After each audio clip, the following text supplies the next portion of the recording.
Democratic Senator Joe Manchin is possibly, maybe, beginning to cave to pressure. Now, this is both a yes and a no, because later on in this video, I will discuss another issue where he is not caving to, at least not yet. But there is some movement, at least when it comes to how Democrats are deciding to potentially pass the COVID relief bill. So first up, this headline here from Raw Story. Joe Manchin moves to pass COVID relief without Republicans. Quote, I will move to go forward. Now, what does this mean exactly? Gabe Flesher here tweeting out, Senator Joe Manchin says he will vote for the budget resolution in the Senate later today, clearing the way for Democrats to pass a COVID stimulus package by simple majority through the reconciliation process. So as I've discussed before, as Bernie has discussed at length, he wants to be able to pass this COVID relief through budget reconciliation, meaning you will not need the 60 votes that are normally required to pass bills. You will only need 51 votes, 50 Democratic senators, and the one being Kamala Harris being the tiebreaker, to be able to pass this COVID relief. So by Manchin hopping on board with this idea, this will allow Democrats to then, if they all come together on that relief package, pass the COVID relief bill with only 51 votes. Now, of course, that's kind of the problem here, as Sahil Kapoor tweets out. Note that this is just the vehicle. Yes, it is significant that it's beginning to move, but getting all 50 Senate Dems on the same boat for a substantive bill will be the hard part. And of course, it'll need the support of a narrow, ideologically diverse House majority. So, while, of course, having Manchin agree to using budget reconciliation is good, they have to be able to agree, all Democrats have to be able to agree on what to push forward when it comes to this relief bill. And it's not clear yet, as we'll get to later on, if some parts of this bill are going to be okay with Joe Manchin. Now, let me show you potentially why Joe Manchin is caving at least a little bit when it comes to process here. You have people like West Virginia Governor Jim Justice, a Republican, discussed the need for a large-scale stimulus. So this is what he said on CNN.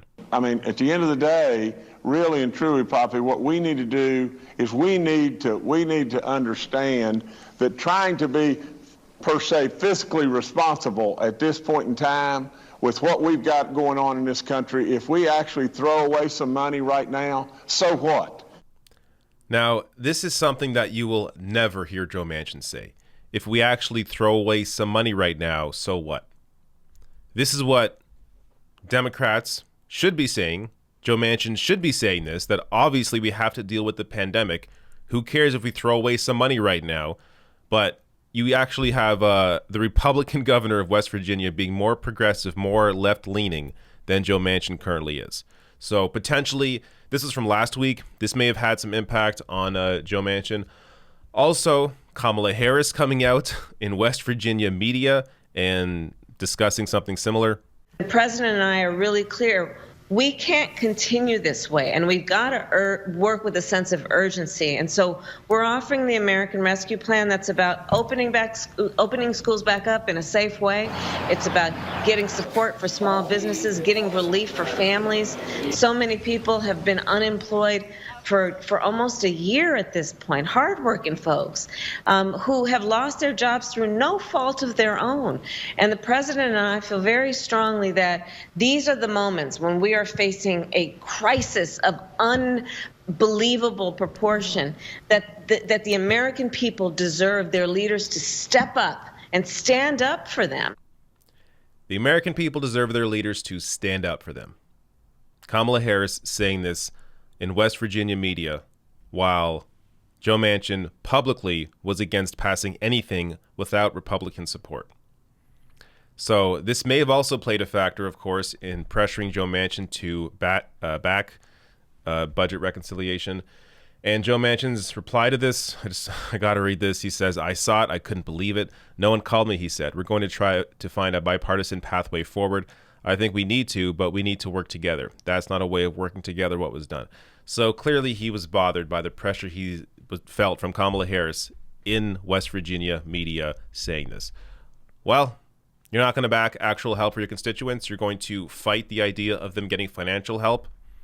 The issue isn't Kamala Harris. The issue isn't anybody else. The issue is you and you not supporting that COVID relief money. Now, one more thing here, just in terms of that, what Kamala Harris has been doing. She did a similar thing in Arizona. So Salon writing here, Harris's comments struck an even darker tone in her interview with the Arizona Republic, highlighting the need to expand vaccination to rural areas. Quote, if we don't pass this bill, I'm going to be very candid with you. We know more people are going to die in our country, she told the outlet. Quote, more people will lose their jobs and our children are going to miss more school. We've got to be here collectively to say that this is not an option in America.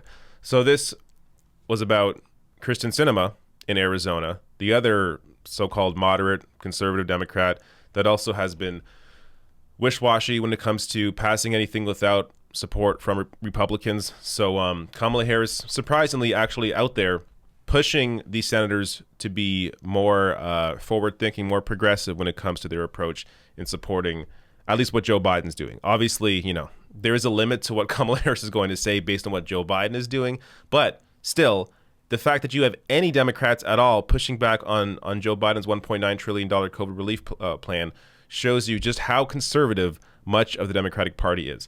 Now, this is the other part where Joe Manchin right now is not caving. So this from The Hill, Manchin says he doesn't support raising the minimum wage to $15 an hour. So he says he actually supports $11 an hour for West Virginia. I saw a great reply. This is from Evan Weber of the Sunrise Movement.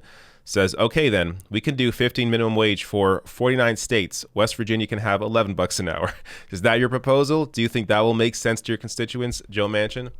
This should be actually exactly what Democrats do.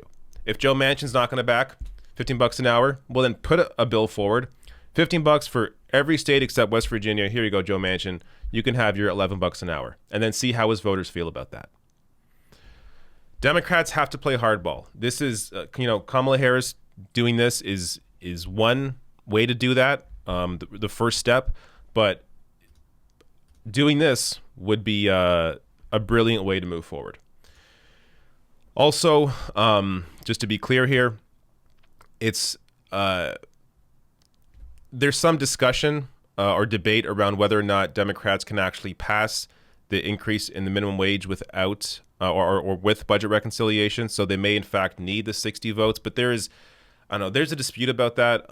So I imagine because it's a debate, a discussion, that there absolutely can be a way, if they want to push it through, then they can get it done. It's just a matter of political will. But just to be clear about the discussion around passing that minimum wage, it may not be able to get done through budget reconciliation in the COVID relief bill where it currently sits. It may need to be done separately, but we're not really sure on that yet. And last thing here, from Newsweek, progressive groups, our group that helped elect AOC targets Joe Manchin and Kyrsten Sinema for replacement. So the two of the leading members of Justice Dems, or that were a part of it, Corbin Trent and Shoykat Chakrabarti, started their own, a new PAC called the No Excuses PAC. And right now they are looking to mount a challenge to Manchin and Sinema. Brilliant. This is also another way to apply pressure to these senators. Show them that they're going to face real pressure from the left, and that if they do not cave on some of these issues and support a real progressive agenda that allows people to get some help through this pandemic right now, then they're going to have an even tougher time getting the votes they need to win their primaries. Now, yes, you can argue, well, these are very conservative or more conservative states, Arizona and West Virginia.